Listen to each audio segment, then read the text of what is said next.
Welcome, and let's get into this. Let's get into this bad boy. Yeah, just gonna warm up. Nice warm up exercises with some kicks, high kicks, side kicks, some punches, just to warm up the arms. You don't have to have any venom in anything you're doing now. It's just to keep yourself warm up, get the muscles ready for some activity. Get those knees up, get those knees up, get those arms up, getting those knees up, just warming around the hips, giving the hips a bit of a workout too. I always say that we have to work the hips at our age. Get those arms up, shoulder above the shoulders, to the side, in front, to the side. And circle motions, reverse, and then back to throwing those arms in front, hooks. Any combination you decide you want to do. You don't have to follow my combinations, just follow your own. We're doing upper body and lower body, side to side. So it engages all the muscles really. We're trying to engage all of the muscles as best as we can as we warm up, so we don't have any injuries if we try and exert ourselves. Just turning back kicks. Mixed with a side kick. A combination of punches. I'm just really just throwing your arms forward in that motion. And some of these moves you have to get your footwork right as well. Make sure your feet are planted at least shoulder length apart. And you're balancing from your front foot to your back foot. Going onto your back foot, your weight distribution, front foot to back foot. Always be on your toes, try and stay on your toes, which is a good technique to have when you're doing some of these movements. If you're on your toes rather than flat-footed, you're less likely to fall over if you slightly miscalculate any of the moves or your body weight, because it is a distribution of body weight. So some of these moves you can't do as easy as you would like to do them without practice. Practice makes perfect. So if you do it on your own, it's less likely that you're going to embarrass yourself or fall over because your balance isn't right. These are just simple stances. Front foot forward, moving forward, and just basically bouncing on the spot sometimes. Once you're from the shoulder, remember you're trying to, a lot of the power comes from the shoulder and from the legs as well. So strengthen up those legs, going down, ducking, diving, up and under.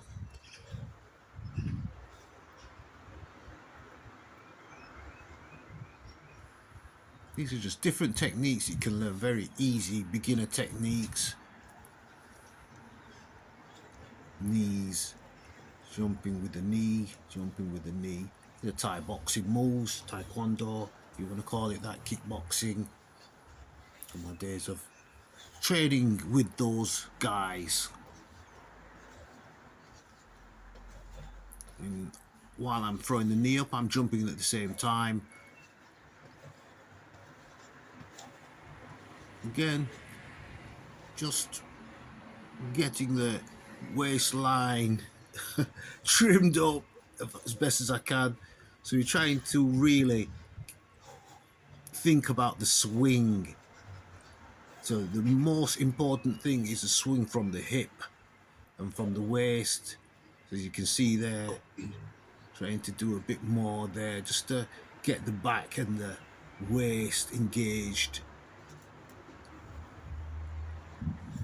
Because it's pointless in being able to do these moves if you have got a weak back or weak legs or weak glutes or weak triceps or weak chest.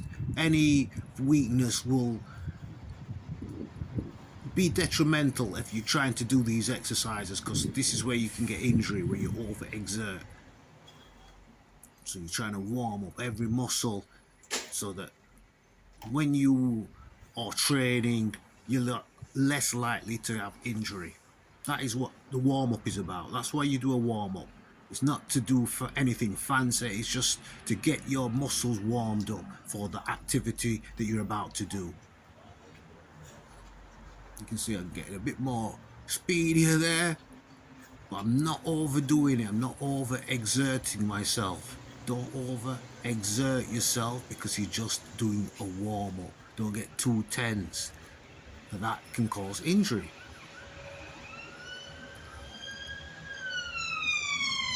A little bit more speed there, you can see, but it's still very nice and fluid. Fluid is the word. Fluid that that means it's flowing, so you're not stopping and doing jerky movements and having to think about what you're doing next. It's all naturally from the same movement. So you're doing one movement and it'll lead to another movement. These are just techniques. Not important for you all to know what these techniques are, but these are just techniques. This is a technique to lift your elbow up.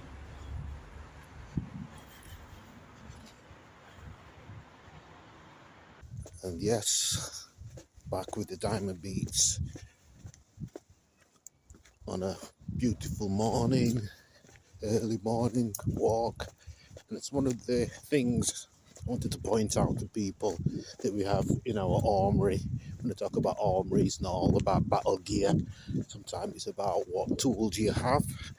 Use them to the best of your advantage. Tools can be everything from your environment to your own mental health, your mindset, your tools, what your skills are. And I'm using my environment because I got myself a little bit of an injury, a few injuries going through the months, the winter, illness, stuff like that. We have to fight through these things. So the tools I'm using is my environment, going for long walks. Got a bit of an ankle strain, so rather than trying to do the things like some people would do, not doing anything in activity, I'm gonna walk it off. That's part of my toolkit. It's part of your toolkit as well that you can use. You can walk off things, run it off, or go through the pain barrier, because these are things that will affect you.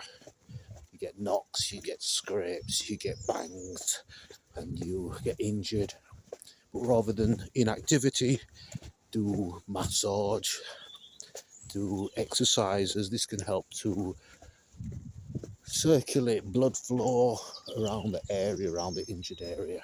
This can also help to speed up your recovery.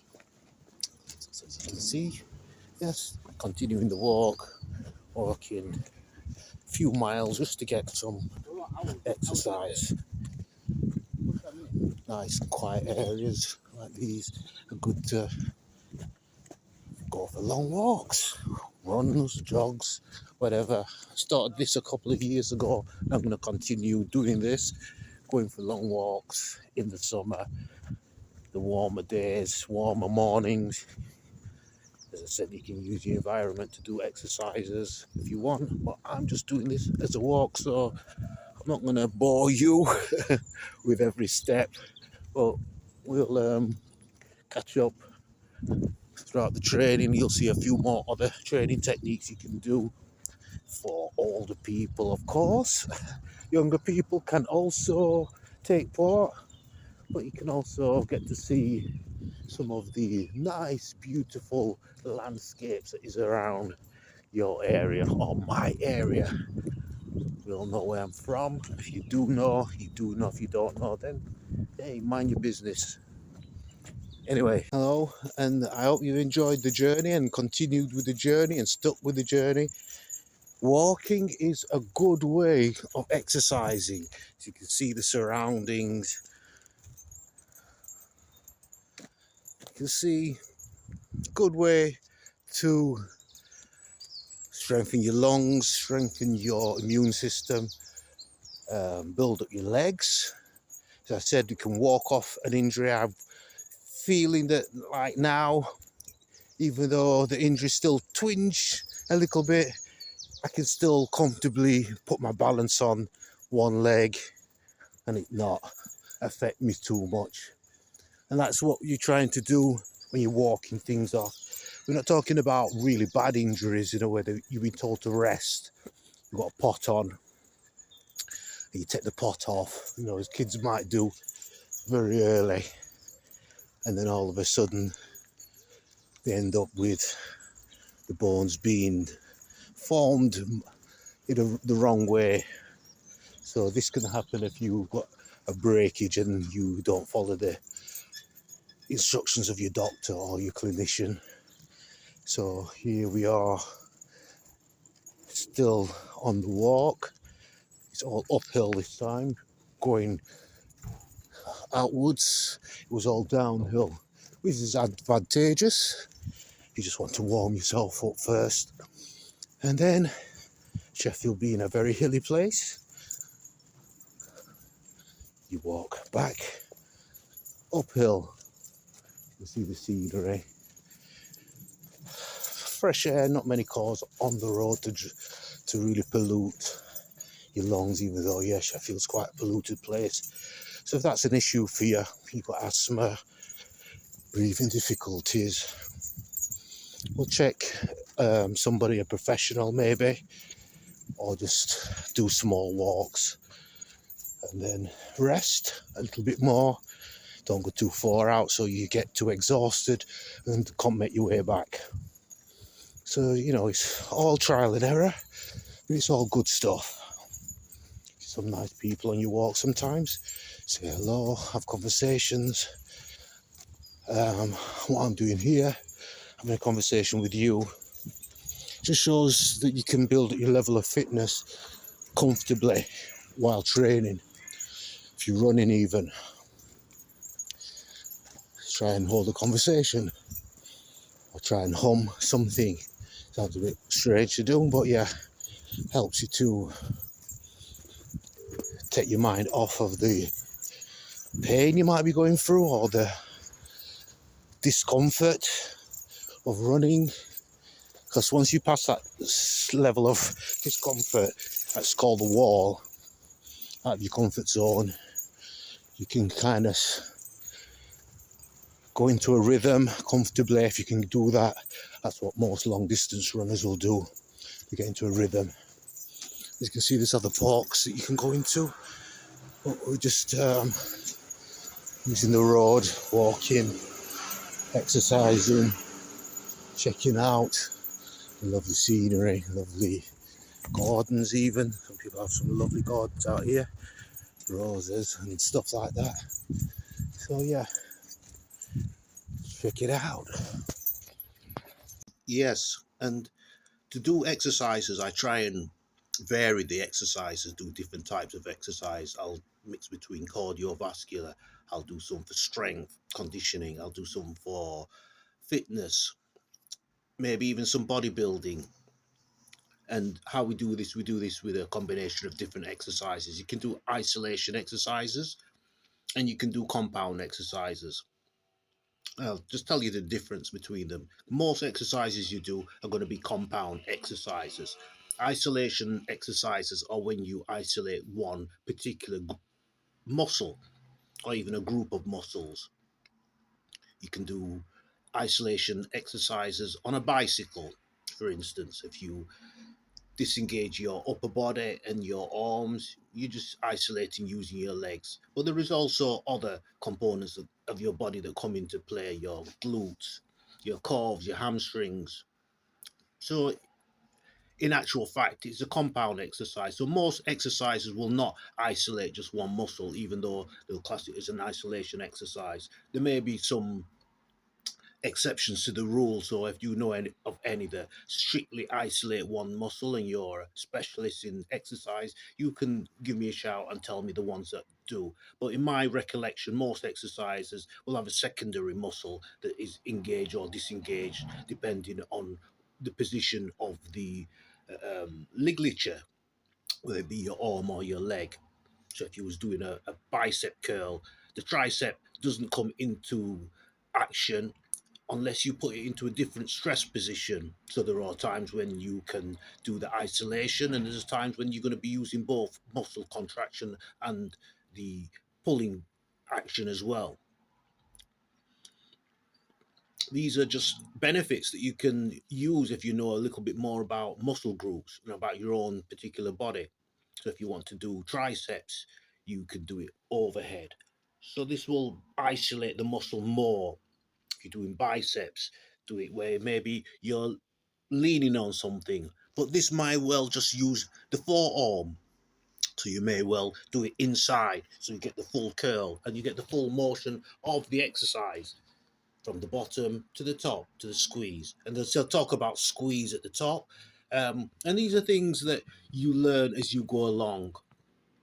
Are they important to everybody? No, not everybody's invested in bodybuilding. And I myself am not here to show people how to do bodybuilding exercises. I'm here to show people about fitness, exercises, strengthening for people over a certain age, which I am. So the isolation, a good compound when you're using more than one muscle is also good. And the most popular types of exercises are like squats, bench press, shoulder press. These are the most popular ones that you see guys in the gym doing the most.